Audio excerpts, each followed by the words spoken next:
Hello everyone, this is Big Clinky and welcome to The Legend of Heroes Trails in the Sky, the first chapter.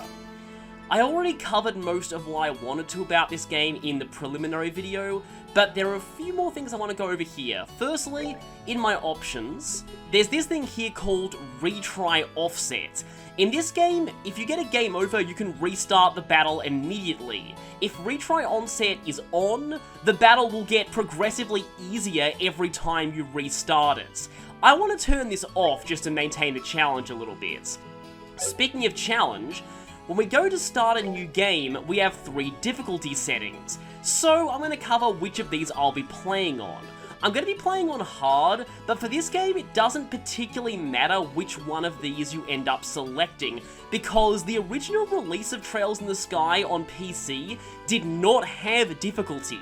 They were added in the PSP re-releases and back-ported into the Steam version, so the game wasn't exactly balanced with the difficulty levels in mind. Now thankfully, FC is not a particularly hard game.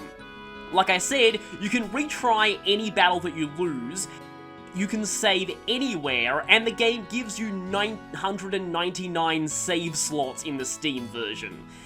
If you're familiar with this series, Nightmare's really not that bad. I did my test playthrough on Nightmare and it was perfectly fine. But I'd prefer to do hard because I want a slight challenge but nothing too drastic. But even hardcore veterans of this series say there's no shame in playing normal, as these games will really only balance with normal in mind. Anyway, with that all out of the way, let's start our story. We begin our tale in a small house on the outskirts of the small town of Roland, in the small region of Le Burle, where the daughter of the most broken character of all time lives.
We're only a few minutes into the game and already the writing is fantastic.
5 years later, Septian calendar 1202.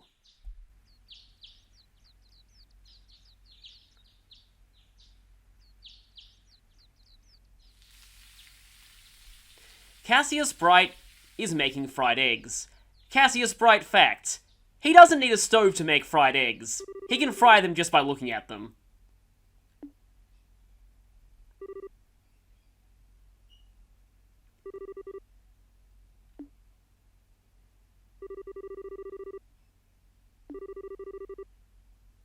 Well, no surprises on the name of that boy we just met.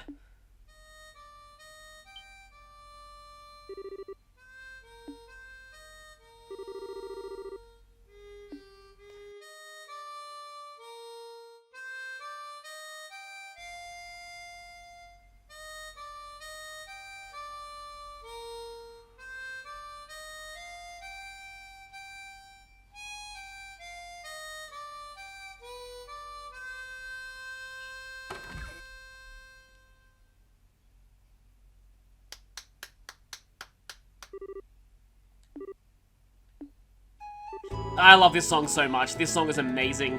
Reminds me a lot of the hometown theme of a Pokemon game.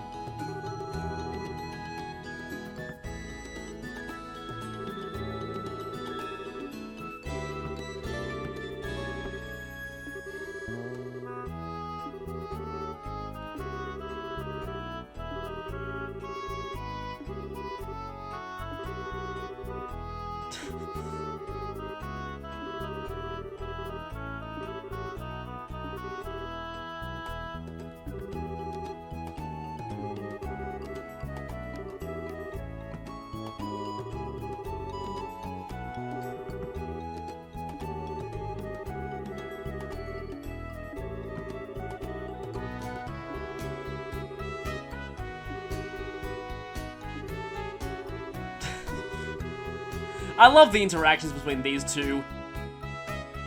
They make me wish the English version had full voice acting.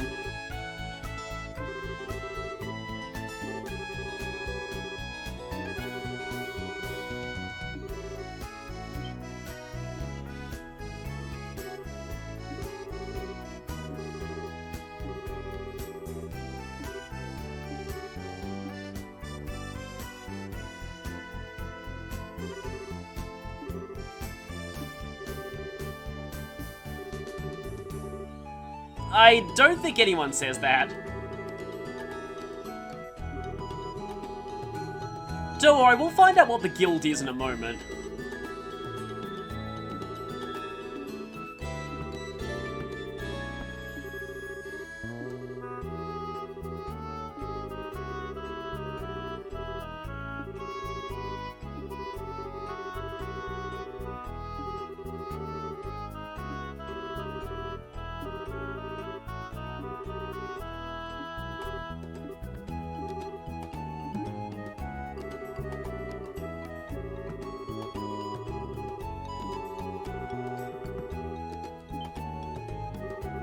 Oh no, it's the compounding test. Fail it and you get even more tests.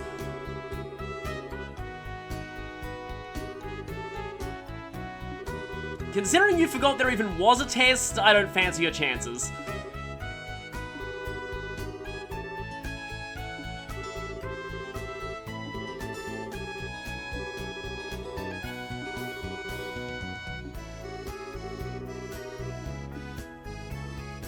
Well, we heard from before that she was the one who was teaching Estelle all of those terms when she was a kid.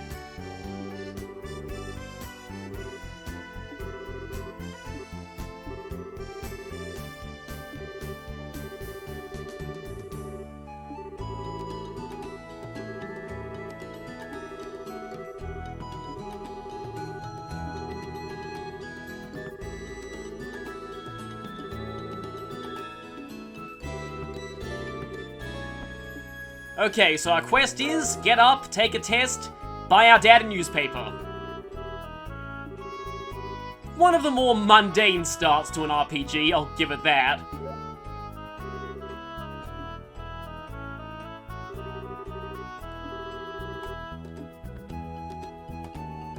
And so we finally have control.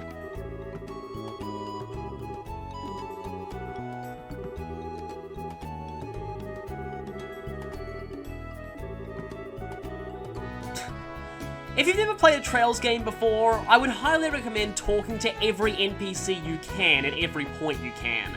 There's a lot of great dialogue. So now that we're outside, we can rotate the camera if we want to. You can set it in the options whether to do it in increments of 45 degrees or freely, but I prefer the 45 degree increments. I also prefer keeping that north arrow pointing, well, north. Anyway, let's head out. You can also hit the run button to run. I'm not going to be talking about controls too much in this playthrough because being on PC, you can customize the controls as you see fit. So here we are at the Elise Highway. There's really nothing for us to do here but head to town, and check this sign. So this world has its own units of measurement. One selg is equal to 100 meters, or 1/10 of a kilometer. You can also bring up the map of this area. We'll be heading down much later, but for now, the only thing left to do is to head to Roland's. Also, we can go ahead and check the full map of the region if we want right now, just to see where we stand in relation to the rest of the world. Yeah, pretty big region. everywhere with a name on it, we will be going there before the end of the game. So that's a nice sneak preview. But let's head into town. Welcome to the city of Roland, Estelle and Joshua's home.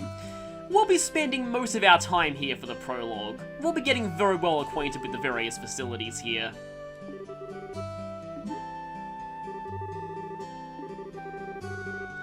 Yeah, in this universe, Sunday school is not just a religious thing, it's actually, a part of children's education.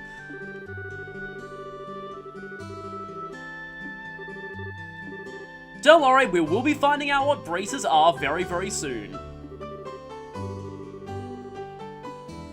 So, if we check the map, we can see, all the different buildings in town. The red one is the Bracer Guild, the green ones are shops. And speaking of shops, I want to head into the weapon shop here. Not just to talk to the owner, even though that does lead to an interesting conversation, but actually to talk to his wife upstairs. So, every story beat in a Trails game, every NPC you have access to will change their dialogue. They will always have something new to comment on every time the plot moves forward. I'm not going to be showing all of these conversations, but I wanted to talk to a few people here just to give you an idea of what you're in for. I want to leave all of you to discover the rest of the conversations for yourself. But this one in particular is a real favourite of mine.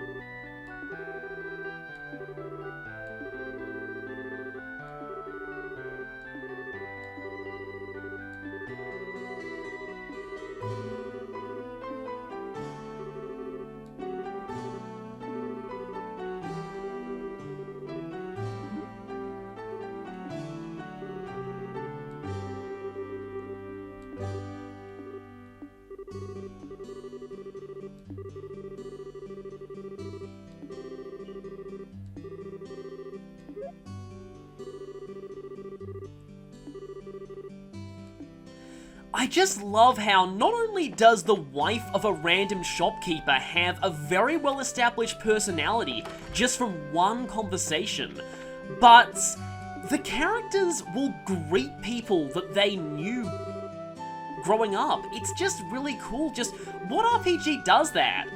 Has the characters in their hometown greeting the people they see every day in the morning. These people were a part of Estelle and Joshua's lives growing up, and you really get that sense with the dialogue here. Anyway, he's not going to get the newspaper in until after our training, so we don't need to worry about that yet. There's a few more conversations I want to show here though. If we talk to this girl... By the way, yes, most NPCs have their own name.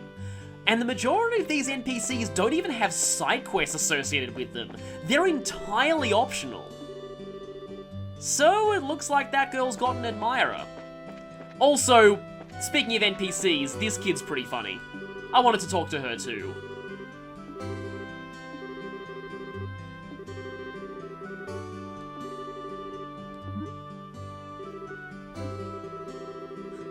Just the fact that a random child in the first town has a name, aspirations for a future career, a really interesting personality.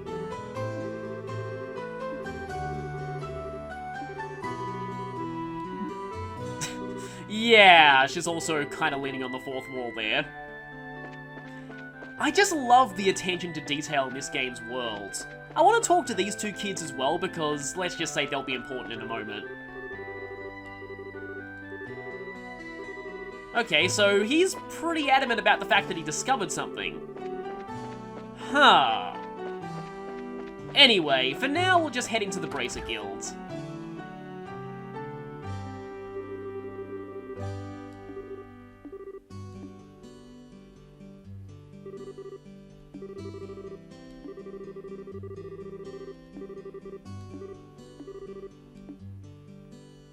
So, let's meet Shara.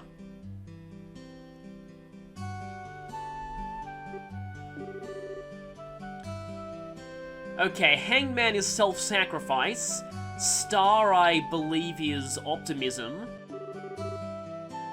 Hermit is wisdom and self-discovery. while magician is initiative and self-confidence, but also immaturity. And reverse fortune doesn't sound like a good omen. Yes, this game has tarot motifs just like Persona.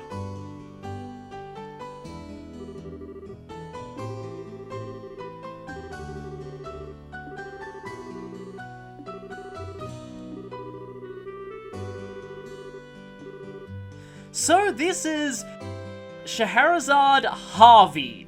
Yeah, that first name doesn't really go with that last name, but her friends just call her Shara, and I'll be referring to her as that through most of the game.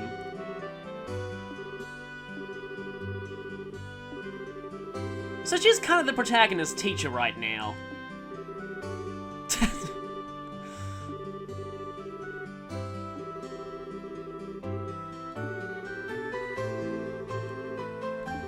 Also, once again, Estelle and Joshua's interactions are amazing.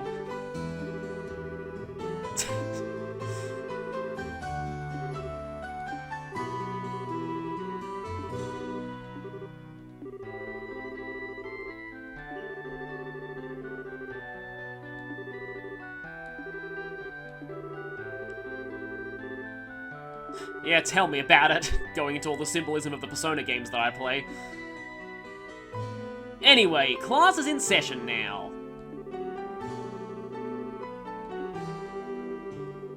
Thankfully, all of those lessons that happened off-screen, we're getting a rundown of them now. So this is basically World Building 101. She's going to explain most of the things we need to know about the Kingdom of Zemuria.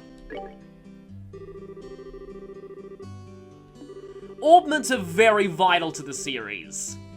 Think of them as a magical industrial revolution.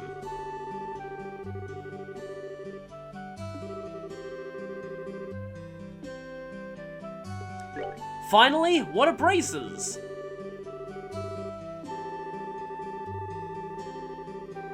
Essentially, I like to describe braces as professional sidequesters. I don't think there's a term more apt than that. You can also talk about the Bracer Guild itself by selecting this option again. Yeah, there are, except Erebonia shut down most of its branches, but that's not entirely relevant now. What's the 100 Days War? You'll find out about that later as well. It's kind of hinted at here. But anyway, this is the kingdom that we're part of. It's one of the smallest on the continent, but it has highly advanced technology. And that means it was a prime target for invasion. However, invading a technologically advanced nation, no matter how many numbers you have on your side, superior technology can tip the scales in the smaller nation's favor. That's all we need to know for now.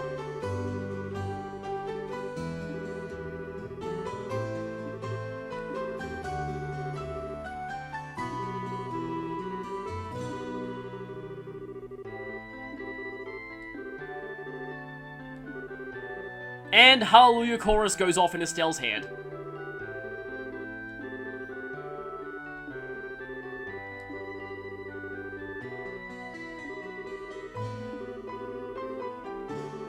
How will Joshua do? Because he seems to be the smart one of the group.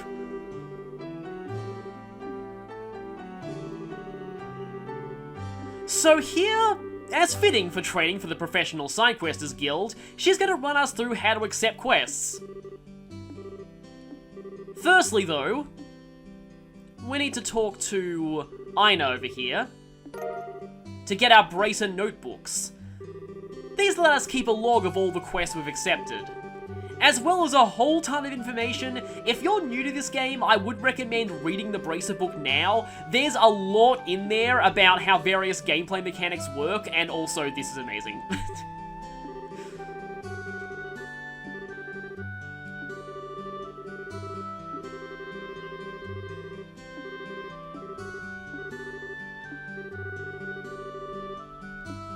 The bulletin board is where you'll find quests. From this point on, we'll just be getting side quests on there, but for now, we'll have a main story quest posted. Now, side quests are going to be very important to this playthrough, but I'll go over that later. For now, let's check the board. Training Retrieval. 500 Miras payments, direct request. We have to go to the sewers and bring back the contents of a chest.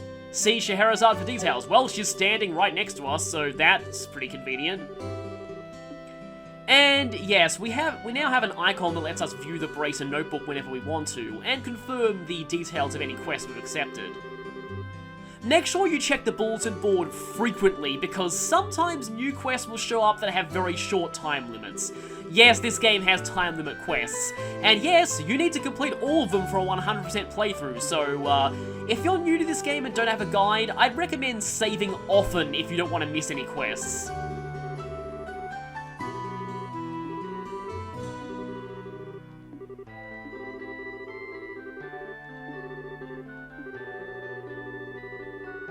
And here we're going to get into how orbments affect the gameplay. This is going to be a little complicated. I'm going to try and give as brief of a rundown as I can, but I'll go into this in full detail later on, because this is, in my opinion, the most complicated aspect of this game, and probably the one that's the least friendly to newcomers. The later Trails games streamlined the orbment mechanics a lot, so going back to Trails in the Sky can be a bit difficult if you're like me and started with Cold Steel. But hopefully it shouldn't be too hard. So here's Mr. Melders. How fitting, a guy who works at an industrial factory has Meld as his last name.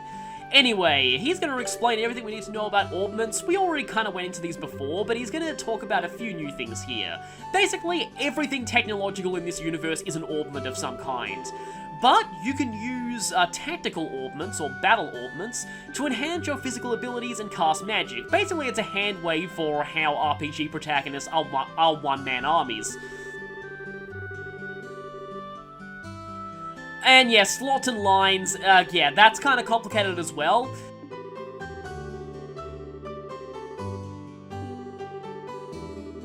EP is pretty much MP from other RPGs, except the more slots you have open, the more EP you have. Also, slots are arranged into lines. Now, the general thing you need to know is, the fewer separate lines a character has in their orbment, the better of a magic user they are.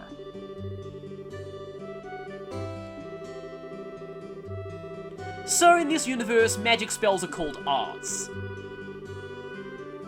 You need to install quartz into an orbment in order to use them. And here's where things get kind of complicated. I'll cover most of the elemental stuff later. Like he says, it's a little bit complicated. Quartz are, even though I've never played Final Fantasy VII, these things are basically materia from Final Fantasy VII, I think.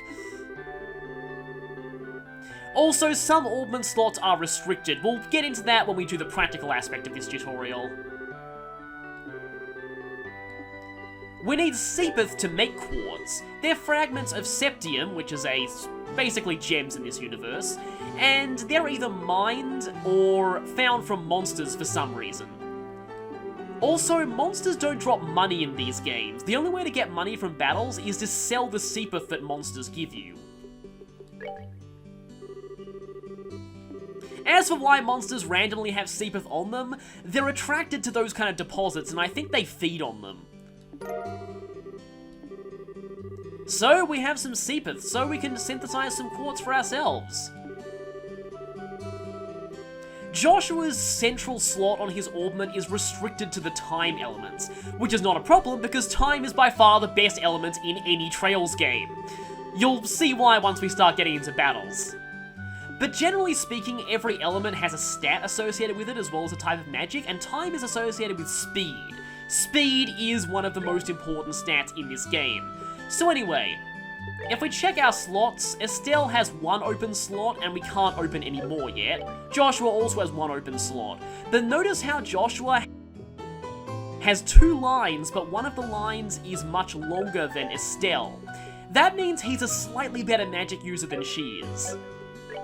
So for now, we can actually go ahead and synthesize one of each of these. There is an achievement for having one of every quartz in the game, so I'm going to want to try and grab as many quartz as I can whenever they're available. Yes, this is going to be a max achievements run. So now that we've synthesized some quartz, we can install them into our orbments. Shero's not going to let us leave until we can use at least one healing and at least one damaging spell. So, in order to use a healing spell... Oh, by the way, here are our heroes, Estelle and Joshua. We can go into the orbment menu and install a quartz here. Defense 1 will give us Stone Hammer, this will give us Tear and Aqua Bleed, this will give us Firebolt, Airstrike, and Clock Up or Soul Blur. They also give a slight stat boost. For now, I'm going to want to use this on Estelle. Tear is a healing spell, and we get that by having one Water Elemental Quartz installed. For Joshua, he can only install Time Quartz, so Action 1 is his only option. This gives him access to Clock Up and Soul Blur. Now that we have one healing and one damaging spell, we can talk to Shero. Oh yes, and the Bracer Notebooks explain exactly what types of quartz you need to use each spell. I'll go over that in a later video because it is very, very complicated, at least in my opinion. So, Shero's going to give us a few more Seepeth to open up one of our slots. The more slots you have open, the more EP you have, and the more quartz you can install in your orbments. We only have enough quartz to open one slot on one character, and since I said Joshua is a slightly better magic user than Estelle is, I want to open one slot for him. We can either open this isolated slot or the one that's already part of a line. I would recommend opening the one that's part of a line, although at this point it doesn't really matter, since both are connected to the central one. Now that we've opened a slot, we can put another quartz in there, and I'm going to go for attack 1. You might notice there at the bottom of the screen, Joshua's EP meter's not full. That's because his maximum just increased, but not his current.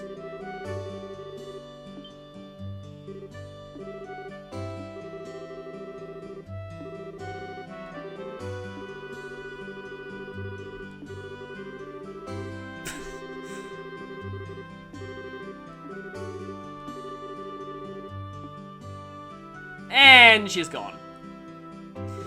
Yeah, Joshua has to deal with this thing on a daily basis.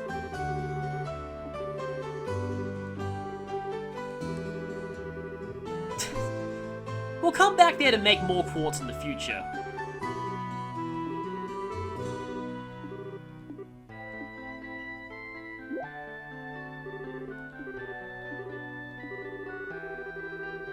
Estelle, you've already forgotten the details of the job, haven't you? We have to go into the sewer and retrieve something.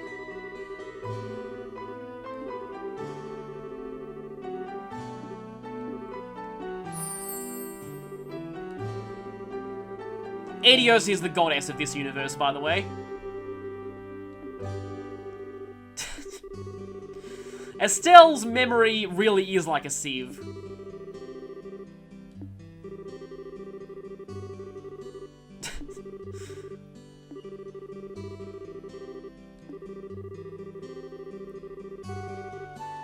So, we must successfully complete the tutorial, or we will have homework.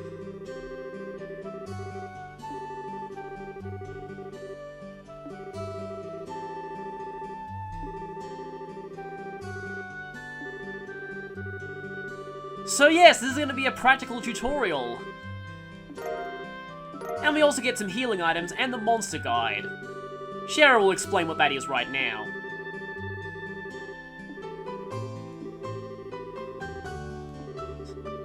As you can probably tell, Joshua is the brains of this group.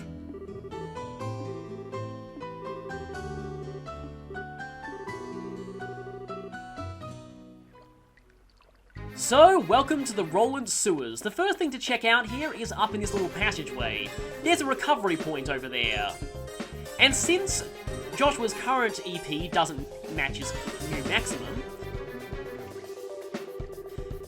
we might as well use the healing point right now. These aren't save points, and that's because you can actually save anywhere you want in this game, like I explained before.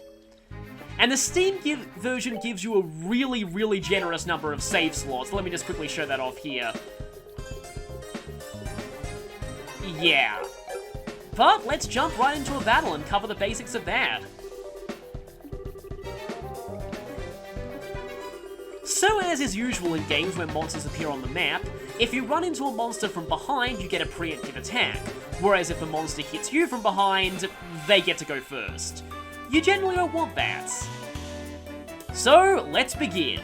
First up is the turn order bar. This game is turn-based, but you can see the turn order right on the left side of the screen. It works very similarly to Final Fantasy X if you've ever played that game.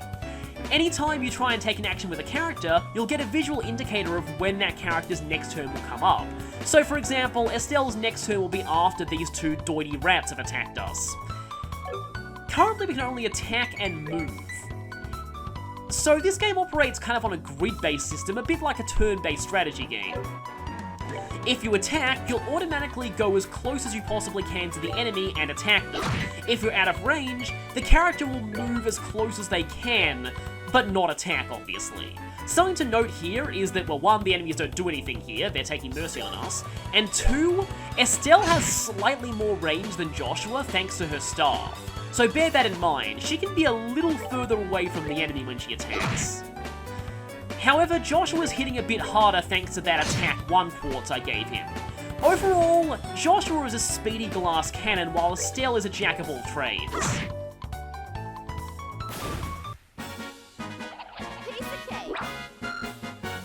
Characters do have voice acting in battle, but not outside of it. Estelle's voiced by Stephanie Shea, who you might have heard as Tharia in Fire Emblem Awakening.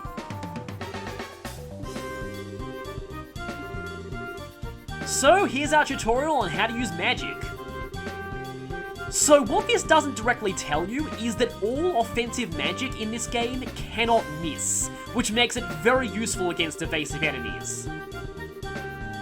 Arts, however, cost EP to use, but they have another cost associated with them too. Arts are not executed immediately. They all have a set amount of cast time. If I try and cast Aqua Bleed with Estelle, she won't actually be able to use the spell until her turn next comes up, indicated with an A there since she's casting. These enemies thankfully don't do anything. So I'm having Estelle cast Aqua Bleed here and Joshua cast Soul Blur. Soul Blur is Time Elemental. Now Time, Space and Mirage are the 3 higher elements, and unless otherwise specified, they do neutral damage to everything. The other elements, water, wind, earth, and fire, you'll have a pretty clear indication of what enemies' resistances are to them on the screen. Next up is the second aspect of battle, crafts. Crafts are usually physical, but they're used instantly, unlike magic. CP works a little bit like the CO power meter in Advance Wars. Anytime a character takes damage or deals damage, they gain CP. There are other methods of getting CP that we'll have access to later in the game. So we start out with a little bit of CP here, let's try out our crafts. Estelle has Morale, which is an AoE craft that buffs the strength of everyone by 20%. That can be useful sometimes. Joshua, meanwhile, has a damaging art, Dual Strike. This does 2 attacks, each of them deals slightly less damage than a regular attack, so the 2 hits combined will usually deal a lot more. The enemies are now starting to actually fight us. Also, notice how even if you use crafts, you still gain CP for hitting enemies. This means that Joshua makes a little bit of CP back on his investment whenever he uses Dual Strike, which is kind of nice. Still haven't seen any quotes from Joshua here. Now, if we go up here, we'll find an optional path leading to a treasure chest. Here I can discuss 2 things. Firstly, there's an achievement in this game for opening every chest, and many of them are missable. So I'm going to be covering every chest in every area. The Rolled Sewers only has 2, thankfully. Secondly, this is a very well-known feature of the Trails games. The chest is empty. Because of you! Nice work, hero. So, the localizers, instead of just putting a generic "the chest is empty" message for every chest, the localizers had a lot of fun with coming up with unique, silly lines for examining empty treasure chests in this game.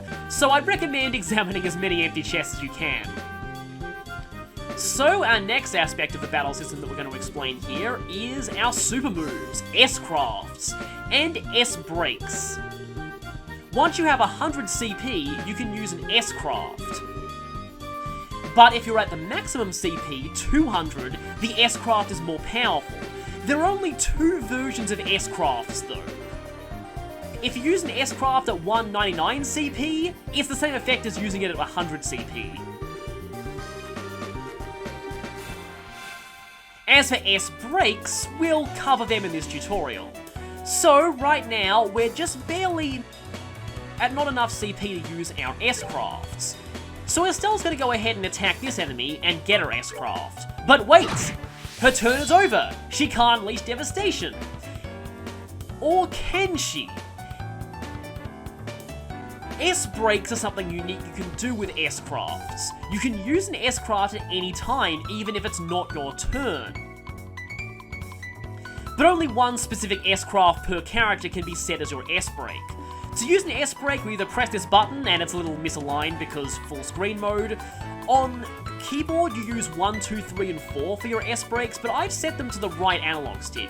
So in this situation, if I press the right analog stick upwards, I can use Estelle's S-break, and have her immediately jump to her next turn and use an S-craft. Be warned that S-crafts have a lot of cooldown on them, so you will be delaying your character's next turn by quite a lot, at the cost of using a super move immediately. So just be aware of that. So, let's use Estelle's S-craft.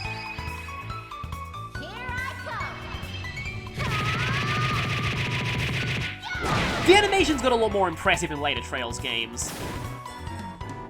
So, Joshua can go ahead and attack this enemy.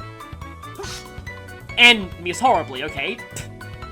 Right, I could have ended this right now if he had hit.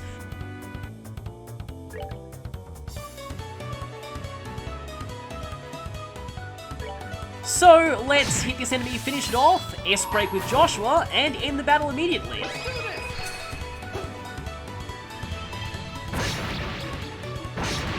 You can skip S-crafts.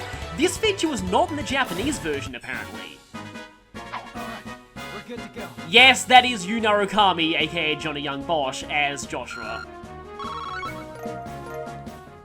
S-crafts and S-breaks can seem a little complicated at first, but you get the hang of them pretty quickly. They're a great way to turn the tide of battle. Say that a character is about to die, but someone else has an S-craft available, and they can immediately S-break and finish off the enemy before it has a chance to attack and kill that weakened character. A lot of applications of these moves. Before I move on though, I might want to go ahead and use Tia with Estelle, because she's looking a little bit hurt. Might want to use one of my Tia bombs as well. Now, for this last battle, I want to talk about something the tutorial doesn't cover, the tactics menu. For this fight, it might be beneficial to set our character's battle position to further back. You can choose where you start in each battle, so yeah, experiment with a lot of different options. For this fight, I like to have Estelle and Joshua stay back a little bit. On Nightmare mode, it's actually very possible to lose this fight.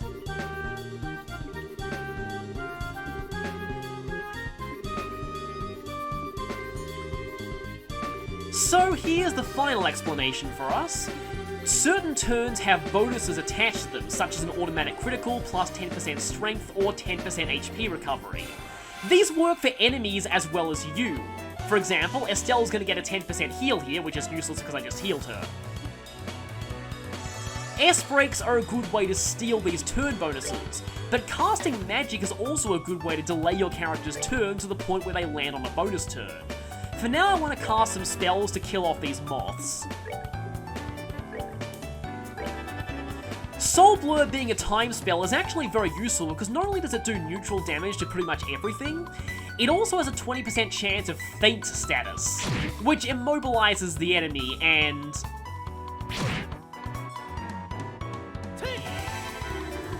And well, that means you can safely ignore them while you focus on others. Okay, the moths are about to get a 10% heal turn, doesn't matter because they're going to die, but it means the rat will get a 10% heal, which also doesn't matter because it's at full HP. Okay, for now, let's actually go for a firebolt on these rats here. At this point, magic is doing a bit more damage than our basic craft. Something else to show is, notice how the game takes mercy on you and makes healing, and gives healing less of a cast time than offensive spells.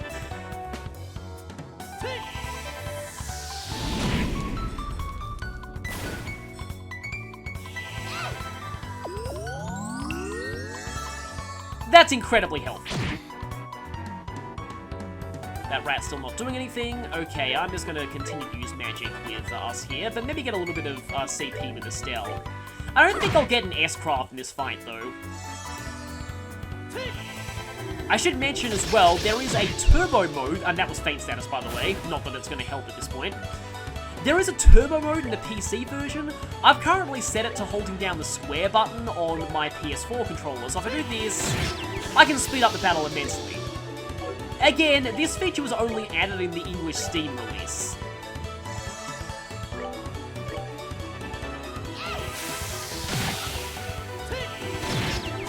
That last rat has a little bit more HP than the normal rats in these sewers, but it doesn't really do anything, so it's pretty much just a punching bag. So I hope you've got a decent feel for the battle system at this point. Let's check the chest. 2 small boxes. This is the item that we're tasked to retrieve, so that's mission accomplished. And so Joshua points out something important. When you're doing a job like this, you need to remember the client's wishes. Don't do anything that they didn't specifically instruct you to do.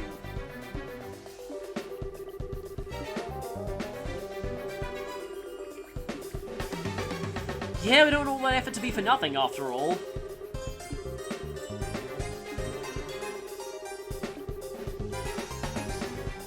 Good job being the voice of reason there, Joshua. Anyway, if we check this chest, by looking inside this chest again, you flunk! Just kidding. And that's all the chests in the Roland sewers, so let's just go turbo mode and head out of here. After healing, of course.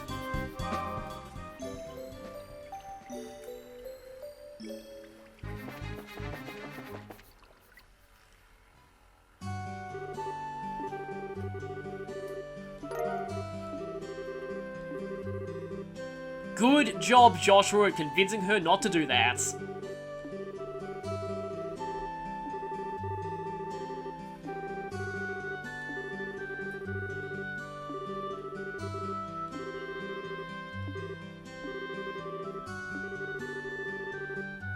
After we complete quests, we have to report them to the guild.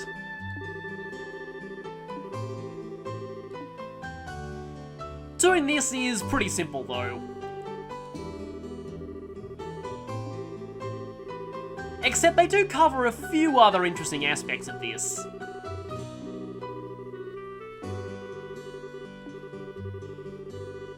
Completing requests for the guild is the main way we earn money in this game. So, let's report.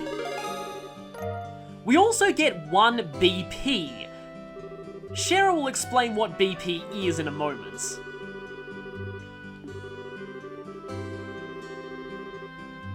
But some jobs have additional objectives that give bonus BP, and if you're going for a 100% achievements run, you have to do everything perfectly.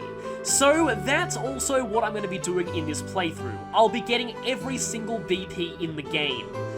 To do this, you have to not miss a single side quest, do every side quest perfectly, and at some point in the story, pick the correct dialogue options. Yeah, a max BP run is kind of a guide, dang it.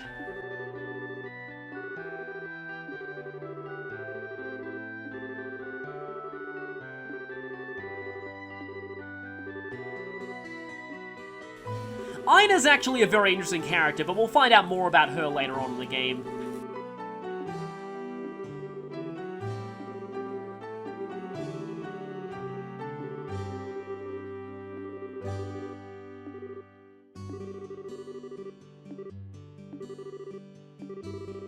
And it turns out, our mission was to retrieve our own Junior Bracer emblems all along.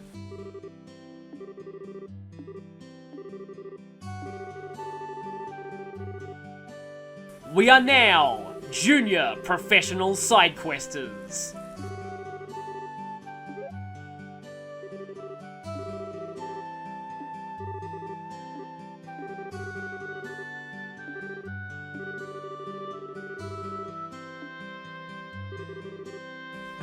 If you couldn't tell before, Estelle is very hyper.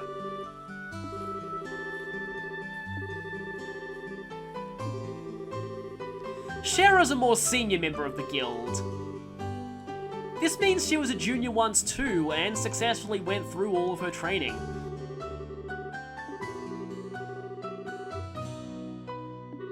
And of course, Estelle's father Cassius is a bracer too. And backstory hints.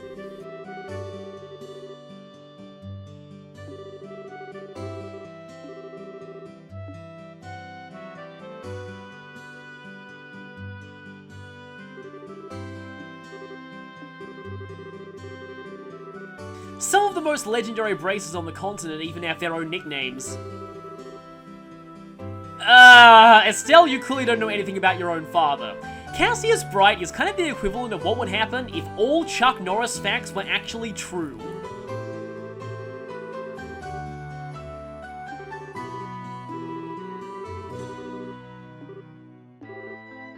He does kind of like to come across as a bumbling dad, though. There's so much more to him than that. But that is our first mission as bracers done. We're now officially juniors, and so I think that's a good time to call this part. Next time we'll be buying Dad's newspaper, as well as checking out a few more things in town. So, see you all then.